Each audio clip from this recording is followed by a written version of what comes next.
In case you guys didn't know, hot glue is hot.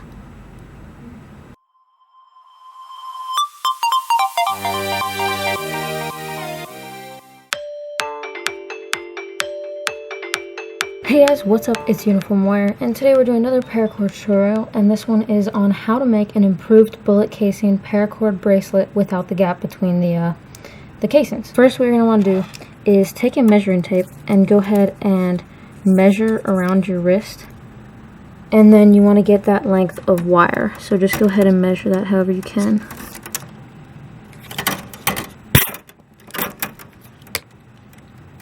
Now that we have this piece, you want to go ahead and straighten it out as much as you can. There's our straightened piece. So now you want to take your paracord and make sure you have your paracord on hand, and then take some super glue, or you can use hot glue, but I prefer super glue just because it gives you extra time to work with. And then you just want to go ahead and put some glue on the end here. If you're having trouble with the sticking, then you can like put cuts into the wire and that'll help a little bit. So just go ahead and wrap this at kind of an angle if you can. Okay, so remember, you're not going to actually see the end of this, okay, because it's going to be in the bullet casing. So I'm going to put some extra glue here, and the key is to glue the paracord to the paracord. It's not really going to glue to the copper wire. So you have to be very careful when making this, because you don't want it to slide off. So give this enough time to kind of bind together. Then you can just start wrapping it down the wire. So you just grab this side, and then if you leave a little bend in the side, then you can kind of just twist for that. And then just go ahead and do this, and then push it back up to the top, but make sure you don't slide this off. And then make sure this is pretty tight. So then once you get to the end, right about here, what you're going to want to do is go ahead and glue on the paracord and the wire right along here.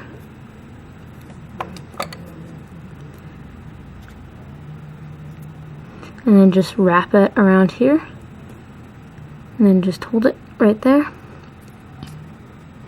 and then give this enough time to dry. Okay, so then once it's dried, just go ahead and cut it.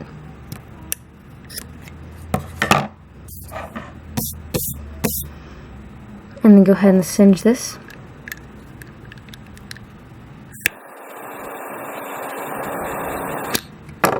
And then try to press it against the rest of it if you can, which is very hard to do, but just try. And then you can also add a little bit of glue at the top here. So now what you're going to do is go ahead and take the other end that you clipped off and go ahead and singe it just a little bit. Okay, so then once you have this, just go ahead and try to kind of put this one in the space right there. And the reason why I cut this, I know you don't have to, but it's easier so you can get it going in the right direction. So just go ahead and make sure that you have enough glue.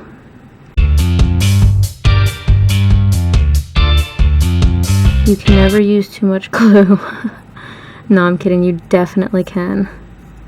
Definitely can. So then go ahead and just try to wrap this around, and then that should be good. So try to just keep wrapping it around the rest of the bracelet. So if you're doing what I'm doing here, which is grabbing this side because there's nowhere else to really grab it, and you're twisting it, then you might get this, which is these few being really loose at the end. But don't really worry about that for now, because they usually just fix themselves. Well, they don't fix themselves. Usually you have to cut them off, but it's not that big of a deal. So I'm just going to go ahead and pull this part off, because it's building up quite a bit, and the glue is still kind of sticky, which is good. So then just wrap this part back around here, and just go ahead and leave it like that for now. If you can, then I'd try to glue this one back down just a little bit in its new position,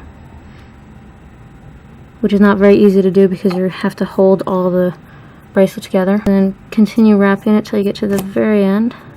And then once you get to right about here, just go ahead and cut it.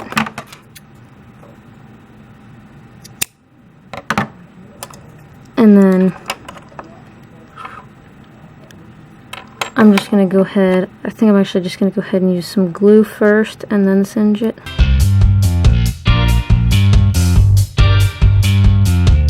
So just go ahead and hold it there. I'm just putting some on the ends, so that way these will stay down and not get in the way too much. If you still have some loose ends, then just go ahead and burn them.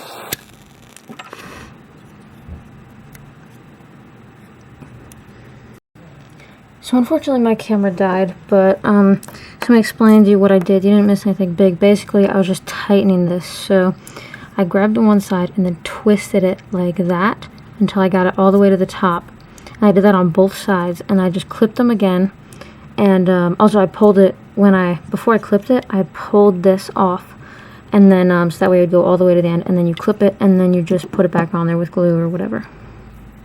Okay, so through trial and error, this cord is thicker than the one I used when I did my last one, because this is good cord.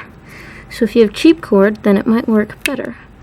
But basically what I'm going to do is I'm going to go ahead and take some of this off, just like that, just enough for the depth of the bullet casing. And then I'm going to go ahead and cut it off here, and then singe this. And as you singe it, press it towards the whatever middle.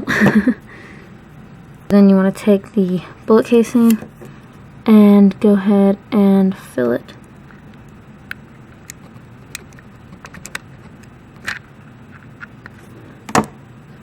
Then go ahead and put this in there, just like that. Just press it in, press it against there, and you're good on that side. So now for the same side, we're going to go ahead and we're going to try to grab it from down here without twisting this rope, and you want to twist all the rope up to the top over here. And then you want to take the top piece here and pull this one off, the top layer off. Make sure that the bottom layer one stays on. I'm just going to go ahead and melt that again, and then try to press it down. And then go ahead, like we did on the last one, unravel it about a little bit more, right about there, and go ahead and cut and singe.